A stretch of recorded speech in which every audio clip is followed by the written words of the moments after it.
नमस्कार, स्वागत है आपका चर्चा, कानाफूसी और गपशप पर आधारित हमारे इस खास कार्यक्रम में। तो चलिए शुरू करते हैं पावर सेंटर।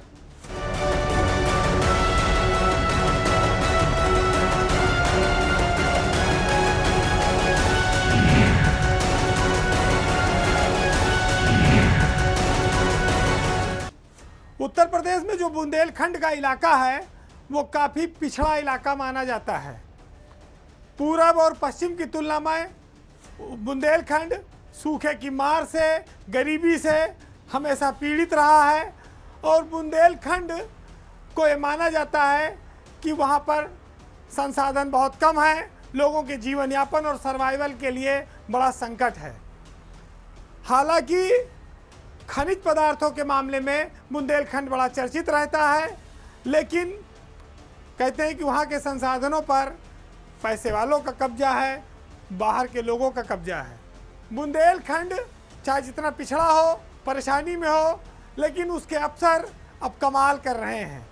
बुंदेलखंड के डीएम और एसपी जो 7 ज़िले हैं, इन 7 ज़िलों की जो रिपोर्ट है वो सरकार में बेहतर आ रही है। खास तौर से जनता की समस्याओं के निस्तारण में बुंदेलखंड पूर्वांचल और पश्चिमी उत्तर प्रदेश से आगे जा रहा है, यानी कि उसने विकसित इलाकों को पीछे छोड़ दिया है। ऐसा अफसरों की संवेदनशीलता के कारण हो रहा है। ये मामला और ये आंकड़ा गोरखपुर में जो मुख्यमंत्री की जनसुनवाई चलती है उस रिपोर्ट पर आधारित है, जिसमें ये कहा गया है कि सीएम योगी का जो जनता दर्शन है गोरखपुर का, उसमें सबसे कम शिकायतें बुंदेलखंड से आती हैं। सितंबर महीने का जो आंकड़ा जारी किया गया है मुख्यमंत्री के जनता दर्शन में, उसमें बुंदेलखंड से सबसे कम शिकायतें आई हैं, जबकि पूर्वांचल और पश्चिमी उत्तर प्रदेश से भी बहुत सारी शिकायतें, यानी कि बहुत सारे फरियादी और पीड़ित गोरखपुर तक जाते हैं मुख्यमंत्री से शिकायत करने। तो जनता दर्शन की जो हकीकत है उसमें सितंबर महीने में सबसे ज़्यादा शिकायतें आजमगढ़ ज़िले से प्राप्त हुई हैं। दूसरे नंबर पर है संत कबीर नगर और तीसरे नंबर पर मऊ ज़िला है। तो ये आजमगढ़ और संत कबीर नगर और मऊ, इन 3 ज़िलों के डीएम एसपी लंबे समय से हैं भी, वो सावधान हो जाएं कि लोगों की समस्या का समाधान होना चाहिए। चित्रकूट के डीएम महोबा, हमीरपुर, जालौन, ये जो ज़िले हैं चित्रकूट, महोबा, हमीरपुर, जालौन, इनसे सबसे कम शिकायतें आ रही हैं। ये बड़ी रोचक बात है कि यहाँ के जिलाधिकारी अच्छा काम कर रहे हैं, इससे साबित होता है। और अगर इसकी तुलना में आप देखें, लोग कहेंगे कि बुंदेलखंड तो दूर है, गोरखपुर शिकायत करने कौन आएगा, लेकिन हमीरपुर, जालौन, महोबा, इनके बाद अगर आप जाएंगे तो हापुड़ जो दिल्ली के निकट है, गाजियाबाद, कासगंज, अमरोहा, यहाँ तक के फरियादी मुख्यमंत्री के जनता दरबार में पहुँच रहे हैं। पुलिस के मामले में संत कबीर नगर जिला नंबर 1 पर है, बस्ती नंबर 2 पर है और श्रावस्ती की एसपी महिला है प्राची सिंह, उनका जिला भी टॉप में है। समस्याओं के निस्तारण के मामले में 3 जिले सत्यजीत गुप्ता का, गोपाल कृष्ण चौधरी का और प्राची सिंह का एसपी के रूप में काम बेहतर पाया गया है। मुख्यमंत्री के जनता दर्शन में जो लोग आते हैं वो पुलिस की कार्रवाई से काफ़ी संतुष्ट हैं। तो इन अफसरों के लिए ये एक अच्छी खबर है। तो फिलहाल उत्तर प्रदेश में जो अफसर निश्चिंत बैठे हैं कि वो मुख्यमंत्री एक बार पोस्ट कर देते हैं तो 2 साल की फुर्सत हो गई, वो इसको लेकर मुतमईन न रहें, एकदम बेफिक्र ना हो जाएं, क्योंकि जनता की जितनी समस्या पहुंचती है, जितना फीडबैक आता है, उससे अफसरों की छवि और उनके कार्यकाल दोनों का निर्धारण होता है। अब बात एक ऐसी खबर की, जो खबर और जो बंगले एक ज़माने में सत्ता का केंद्र हुआ करते थे, प्रदेश की सरकार यहाँ से चलती थी। इन बंगलों का गेट छूने की भी आम आदमी की हिम्मत नहीं थी। इनकी चमक धमक, सुरक्षा पर हर साल करोड़ों रुपया खर्च होता था, लेकिन आज ये बंगले खंडहर में तब्दील हो चुके हैं। बात उत्तर प्रदेश के 3 पूर्व मुख्यमंत्रियों के बंगलों की, जो योगी सरकार में सुप्रीम कोर्ट के आदेश के बाद खाली कराए गए। लेकिन 4 साल हो गया इन बंगलों को खाली कराए, सरकार इनके रखरखाव को, इनके आवंटन को भूल गई। ये बंगले कबाड़ में तब्दील हो रहे हैं। यहाँ जो सामान लगे हैं उनमें जंग और मूर्छा लग रहा है। अखिलेश यादव, मुलायम सिंह यादव और मायावती के नाम पर 3 बहुत बड़े बंगले विक्रमादित्य मार्ग पर और माल एवेन्यू में आवंटित थे। जब योगी सरकार सत्ता में आई तो बहुत जोर शोर से ये बंगले खाली कराए गए और इन बंगलों को खाली कराने के बाद सरकार भूल गई कि इसमें जनता की गाढ़ी कमाई का करोड़ों रुपया लगा है। जब ये बंगले खाली हुए थे तो ये बहुत चमकदार थे, लेकिन आज शहर के बीचों बीच ये बंगले खंडहर बन गए हैं। हजरतगंज में जहां अरबों रुपए इन बंगलों की कीमत है, ये संपत्तियां नष्ट हो रही हैं। सरकार चाहती तो इन बंगलों को किसी को आवंटित कर सकती थी, जबकि इन बंगलों को लेकर उस दौरान काफ़ी सपा और भाजपा बसपा के बीच विवाद हुआ।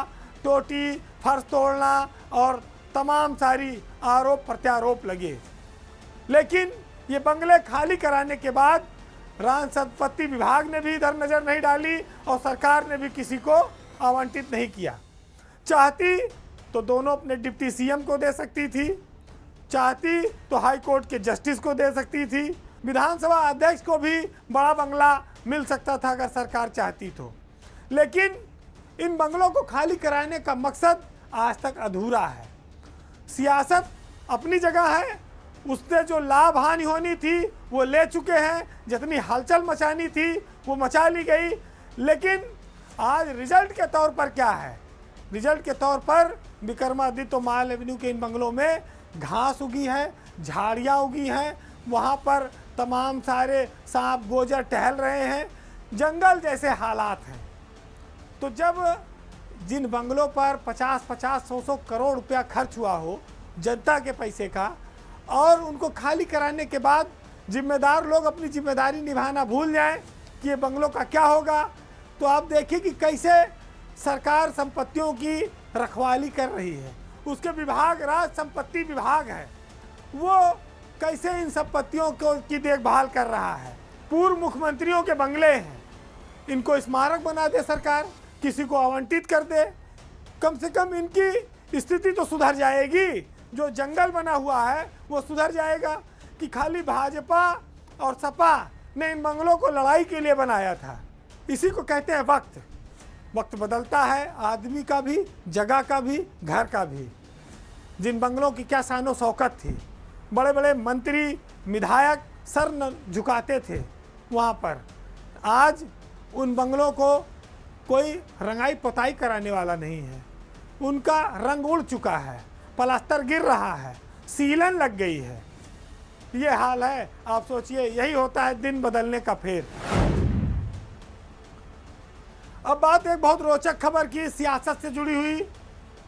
उत्तर प्रदेश में मोदी का विजय अभियान रोकने के लिए जो विपक्ष ने इंडिया गठबंधन बनाया था वो अब धड़ाम होता नजर आ रहा है।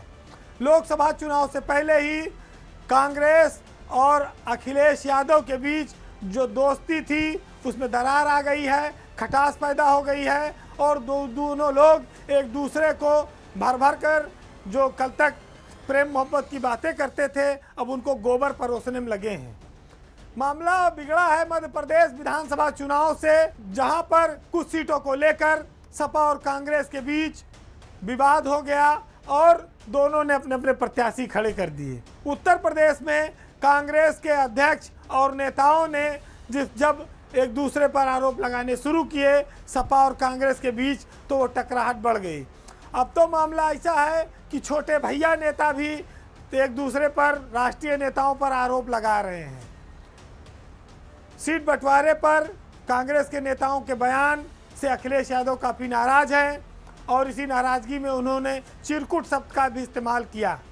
अखिलेश यादव का आरोप है कि इंडिया गठबंधन में हर स्तर पर साथ निभाने का वादा किया गया था, लेकिन कांग्रेस अब इसे लोकसभा चुनाव तक ही सीमित रखना चाहती है। शायद कांग्रेस को यह अहंकार हो गया है कि वो 5 राज्यों के चुनाव में बहुत बेहतर प्रदर्शन करने जा रही है, जिसके बाद वो उत्तर प्रदेश में अपने दम पर तोल मोल करेगी, और अखिलेश न सही तो फिर मायावती सही, वो उनके साथ भी जा सकते हैं। उस पर हम बाद में बात करेंगे। लेकिन पहले बात ये होगी कि कांग्रेस अगर 5 राज्यों का चुनाव जीत भी ले तो उत्तर प्रदेश में उससे कौन सी ऐसी हवा बनेगी जिस पार्टी के पास गांव में बस्ता बिछाने वाले लोग नहीं हैं, संगठन नहीं है, कार्यकर्ता नहीं है, वो पार्टी रातों रात कैसे उत्तर प्रदेश में चमत्कार करेगी। ये किन नेताओं के हवाई पुल के आधार पर अपने दोस्तों को अलग किया जा रहा है, ये कांग्रेस के रणनीतिकारों को सोचना चाहिए। अखिलेश यादव और कांग्रेस गठबंधन के बीच तल्खी ने जो समीकरण बिगाड़े हैं वो सीधा सा फायदा भाजपा को मिलने वाला है, और भाजपा जो 75+ का लक्ष्य लेकर चल रही उत्तर प्रदेश में वो आसानी से इसको पूरा कर जाएगी।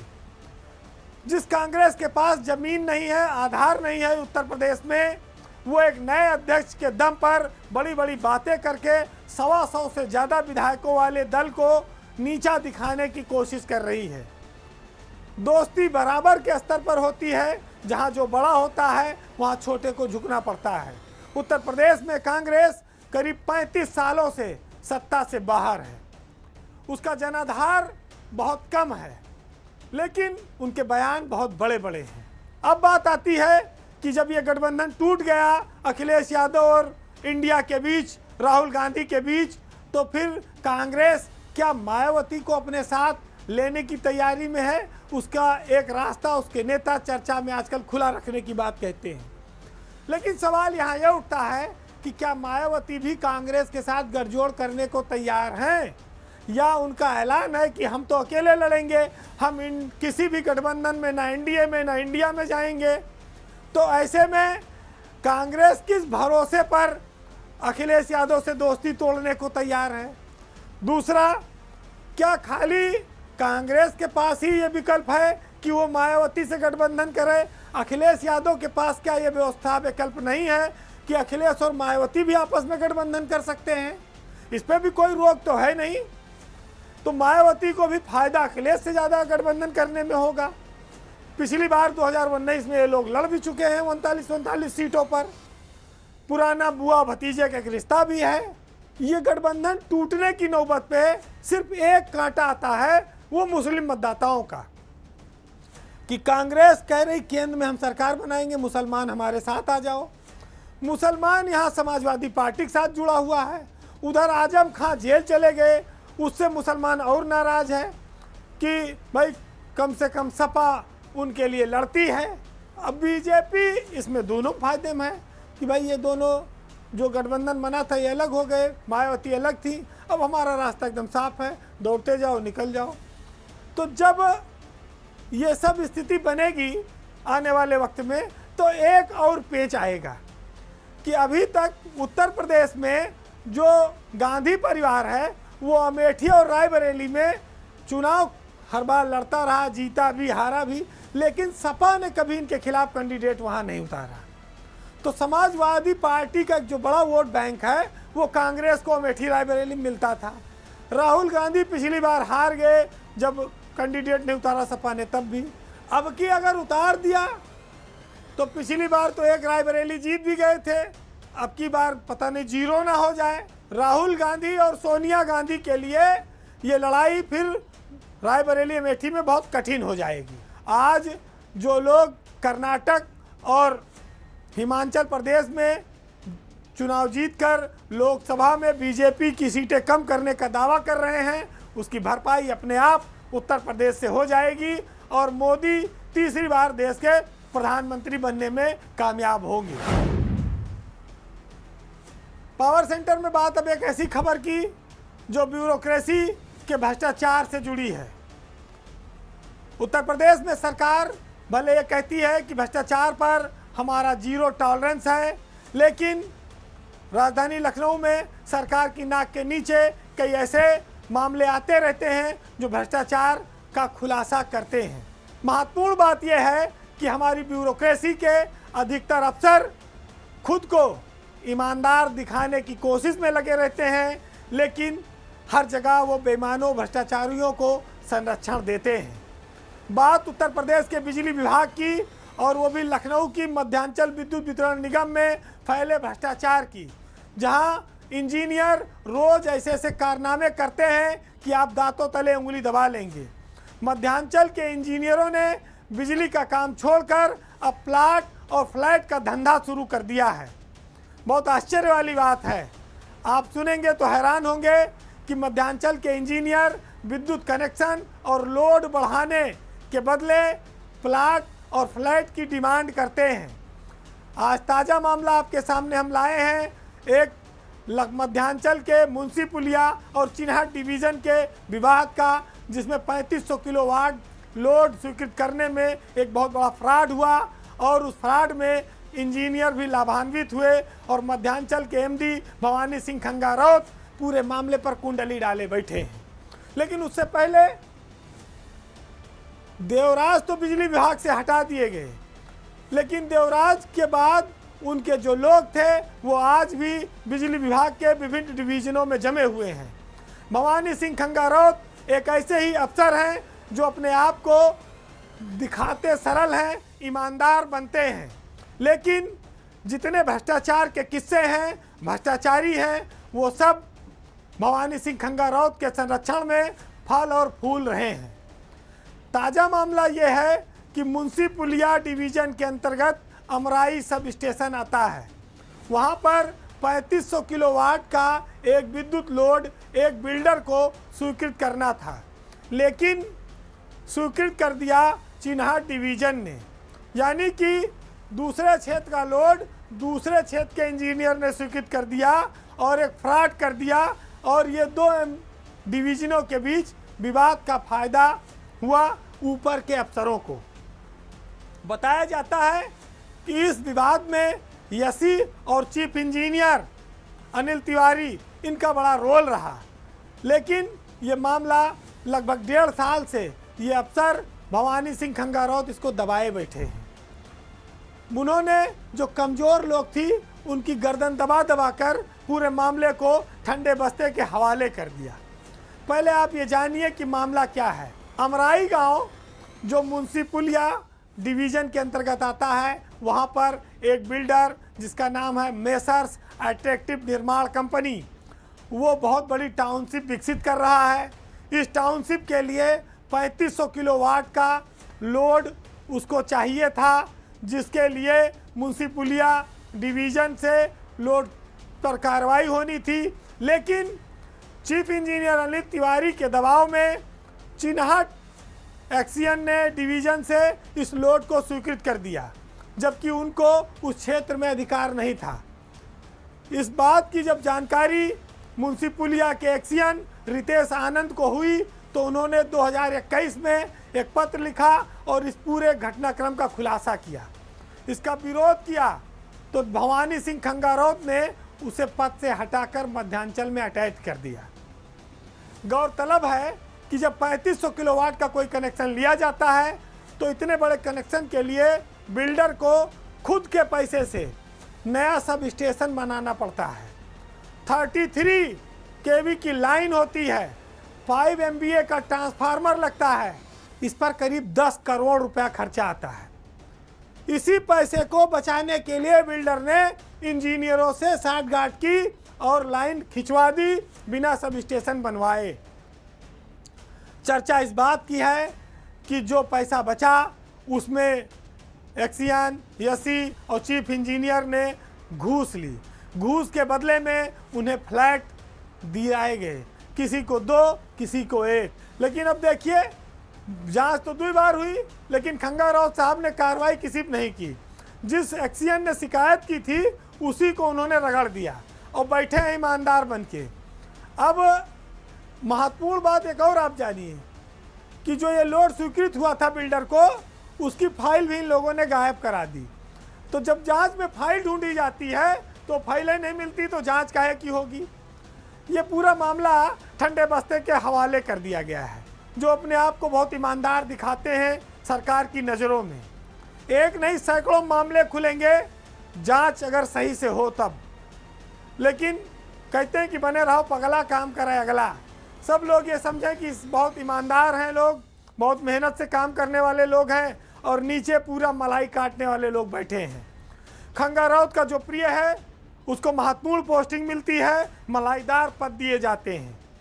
जो सिफारिश लगाते हैं, जो बाहर से आते हैं, उनको सजा दी जाती है। सरकार सब जानकर भी अनजान बनी हुई है और ये वही खंगा राउत हैं जो केंद्रीय मंत्री के 6-6 दिनों तक फ़ोन नहीं उठाते थे। शाम के बाद जिनका मोबाइल कोई मिलावे उठता नहीं है, जनता से मिलने में उनको बहुत परहेज है। ऐसे लोग उत्तर प्रदेश की राजधानी लखनऊ में बैठकर बिजली की व्यवस्था को चलाते हैं। बहरहाल इतने बड़े घटनाक्रम और घोटाले पर जांच कराना, सजा देने के बजाय पूरे मामले पर खंगा राउत चुप्पी साधे बैठे हैं। पावर सेंटर में आज इतना ही। ऐसे ही कहानियां अफसरों की चलती रहेगी, उनके जुल्म सितम चलते रहेंगे, जनता सब सहती रहेगी। सरकार की नज़रों में अच्छा बनकर जनता के साथ अन्याय करने वाले ऐसे अफसरों पर शायद ऊपर वाला ही कभी कार्रवाई करे तो कुछ बात बने, अन्यथा जुल्म सितम को सहते रहिए। वैसे साहित्य में एक शायर ने लिखा है, सुनिएगा, कि मतलबी ज़माना है, जुल्म सितम का कहर है, ये साहब दिखाते शहद हैं, पिलाते जहर हैं। निकाल देते हैं औरों में ऐब, जैसे खुद नेकियों के नवाब हैं। अपने गुनाहों पर डालकर पर्दा कहते हैं कि ज़माना ही खराब है। नमस्कार।